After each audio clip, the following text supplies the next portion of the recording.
ఒక కార్పస్‌కి టార్గెట్ చేసుకొని ఎస్ఐపి అనేది మనం చేస్తాం. డైలీ చేస్తాము. డైలీ రూ. 21 అని అలా చేస్తాము. మంత్లీ చేస్తాం, ఇయర్లీ చేస్తాం, లంప్ సమ్ కూడా చేస్తాం. సో, ఫినాన్షియల్ సిట్యుయేషన్స్ బాగోక ఒక 10 ఇయర్స్ అనేది మనం డిలే అయిందనుకుందాం. ఈ 10 ఇయర్స్ టెన్యూర్‌లో మనం ఎంతవరకు నష్టపోయే ఛాన్సెస్ ఉందంటారు? సిప్ డిలే కాస్ట్ అంటారండి. అంటే మనం ఎంత లేట్‌గా చేస్తే ఇన్ని సంవత్సరాలు పోయేది దాంట్లో మనం నష్టపోయే అమౌంట్ ఎంత?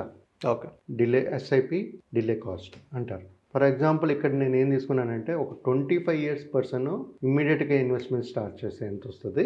10,000 చొప్పున ఎస్ఐపి స్టార్ట్ చేస్తారు. వాళ్ళు ఇన్వెస్ట్ చేసిన సమయం ఏమో 30 ఇయర్స్. అంటే 25 + 30 ఎంత? 55 ఇయర్స్, రైట్? 55 ఇయర్స్ వరకు 30 ఇయర్స్ 10,000 చొప్పున సిప్ స్టార్ట్ చేస్తూ ఇన్వెస్ట్ చేస్తూ వెళ్తారు. ఇక్కడ మనం తీసుకుంది 12% రిటర్న్ సార్. వాళ్ళకి వచ్చే ఫైనల్ కార్పస్ క్రియేట్ చేసిన ఫైనల్ కార్పస్ 3.53 CR. ఇప్పుడు ఇంకో సినారియో తీసుకుందాం. Age is 35 of the investor. 10,000 SIP start చేస్తున్నారు. 20 సంవత్సరాలే చేస్తున్నారు. ఎందుకంటే ఇక్కడ సమయం ఆయనకు 10 సంవత్సరాలు వేస్ట్ అయిపోయింది కాబట్టి 35 సంవత్సరాల దగ్గర చేస్తున్నారు. 35 సంవత్సరాలు ప్లస్ 20 సంవత్సరాలు మళ్ళీ 55 సంవత్సరాలు, కరెక్టేనా? So 35 years age person invest చేస్తుంటే 10,000 సిప్ 20 ఇయర్స్ చేస్తుంటే 12% రిటర్న్ తీసుకుంటే ఆయనకు క్రియేట్ అయ్యే corpus final corpus 1 CR. Okay.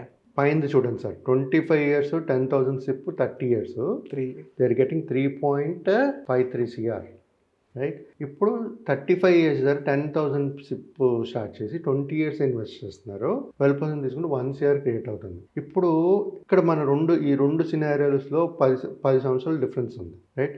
అక్కడ ఏంటి 30 సంవత్సరాలు చేస్తున్నాడు, 25 సంవత్సరాలు.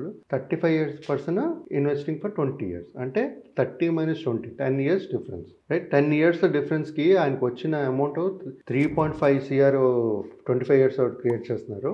35 ఇయర్స్ పర్సన్ 1 CR క్రియేట్ చేస్తున్నారు. అంటే 3.53 - 1 CR అంటే 2.53 CR ద డిఫరెన్స్. ఆ 2.53 CR ఆయన 10 సంవత్సరాలు లేట్గా స్టార్ట్ చేయడం వల్ల నష్టపోతారు. ఓకే. మీకు అర్థమైందా సార్? దాన్నే కాస్ట్ ఆఫ్ డిలే అంటారు.